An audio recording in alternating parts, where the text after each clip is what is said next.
I will tell one story. There should be a little deleted expletive at the end of this. I'll tell y'all a Bill Monroe story and get my part of this over with. This is what got me thrown off of Jim Smith's festival out in Eminence, Missouri a few years ago for this.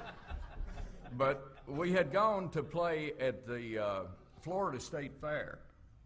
And when we pulled our bus in, we went down under the stadium where we were playing.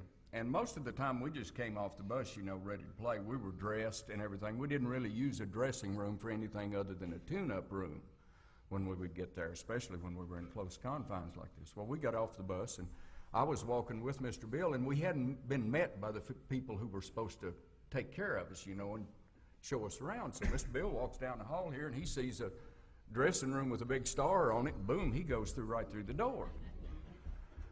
Well, George Lindsay, Goober, was the MC of the festivities there at the Orange Bowl all week for the state fair there. And I could see this dressing room was occupied when we got there, but that didn't make no difference to Bill. He just went in, laid his mandolin case down, opened it up, took out his mandolin, started picking. You know, I was fiddling around trying to get a banjo out of the case, and George Lindsay walked in. Well, it's getting to be showtime for him. He's needing to be dressed and everything. And he sort of wanted his room, I got the feeling there. So he walked over and he introduced himself to Mr. Monroe. Said, Mr. Monroe, I'm George Lindsay. He said, do you know who I am? And Bill looked at him and said, no, I don't believe I've ever made your acquaintance before. And George Lindsay said, well, do you ever watch Hee Haw? Bill said, well, I don't watch a whole lot of television at all, you know. And Kenny had told me years before that when first thing Bill would do when he'd get a new car was bust a radio out of it. He didn't like canned music. He didn't listen to other people. He didn't really need to. All this external influence that came into his band came in through younger people.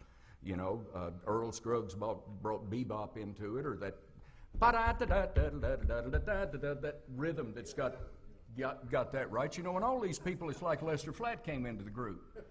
You know, he had sung with Charlie, so he knew the Monroe dialect to be able to sing, but basically he was bringing in the crooning singing style of somebody like Bing Crosby for that day, that smooth crooning voice. So all these other influences came into Bill as a result of the music.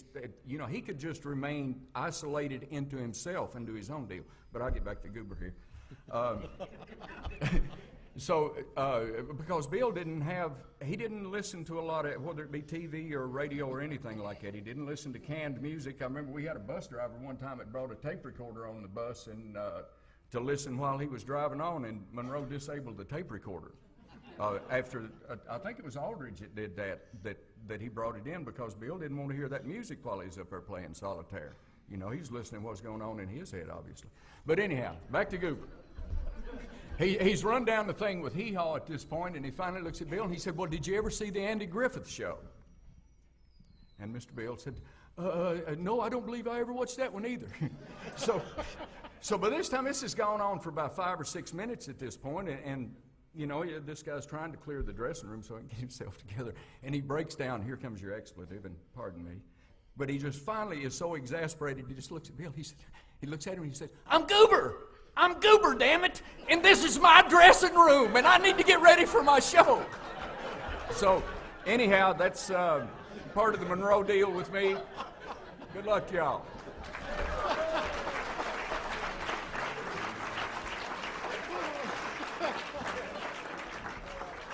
Oh, me. I hadn't heard that one.